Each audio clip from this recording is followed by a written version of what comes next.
بسم اللہ الرحمن الرحیم۔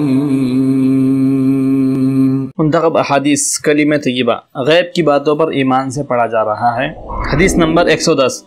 عن عرباض بن ساریۃ رضی اللہ عنہ صاحب رسول اللہ صلی اللہ علیہ وسلم قال سمعت رسول اللہ صلی اللہ علیہ وسلم یقول انی عبد اللہ وخاتم النبیین۔ حضرت عرباض بن ساریہ رضی اللہ عنہ سے روایت ہے، فرماتے ہیں کہ میں نے رسول اللہ صلی اللہ علیہ وسلم کو ارشاد فرماتے ہوئے سنا، بلا شبہ میں اللہ تعالیٰ کا بندہ اور آخری نبی ہوں۔ عن ابی ہریرہ رضی اللہ عنہ ان رسول اللہ صلی اللہ علیہ وسلم قال ان مثلی ومثل الانبیاء من قبلی كمثل رجل بنى بیتا فاحسنه واجمله الا موضع لبنة من زاویة فجعل الناس يطوفون به ويعجبون له ويقولون هلا أزعت هذه اللبنة قال فأنا اللبنة وأنا خاتم النبيين۔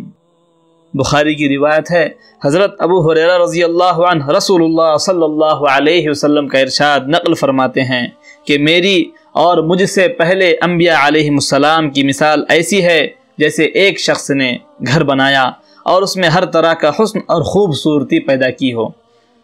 لیکن گھر کے کسی کونے میں ایک اینٹ کی جگہ چھوڑ دی ہو۔ اب لوگ مکان کے چاروں طرف گھومتے ہیں،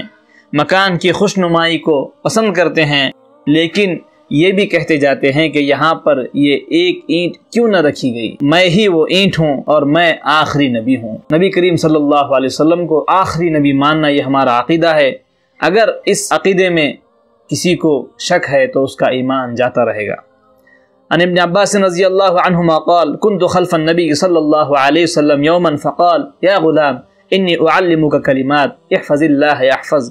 احفظ اللہ تجدہ تجاہک اذا سألت فاسأل اللہ واذا استعنت فاستعن باللہ وعلم ان الامة لو اجتمعت على ان ينفعوك بشيء لم ينفعوك الا بشيء قد كتبه الله لك وان اجتمعوا على ان يضروك بشيء لم يضروك الا بشيء قد كتبه الله عليك رفعت الاقلام وجفت الصحف۔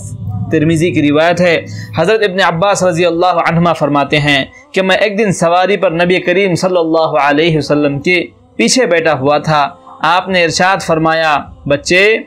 میں تمہیں چند اہم باتیں سکھاتا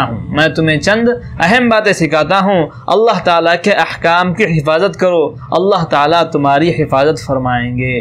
اللہ تعالیٰ کے حقوق کا خیال رکھو، ان کو اپنے سامنے پاؤ گے، ان کی مدد تمہارے ساتھ رہے گی۔ جب مانگو تو اللہ تعالیٰ سے مانگو، جب مدد لو تو اللہ تعالیٰ سے ہی لو، اور یہ بات جان لو کہ اگر ساری امت جمع ہو کر تمہیں کچھ نفع پہنچانا چاہے تو وہ تمہیں اتنا ہی نفع پہنچا سکتی ہے جتنا کہ اللہ تعالیٰ نے تمہارے لیے تقدیر میں لکھ دیا ہے،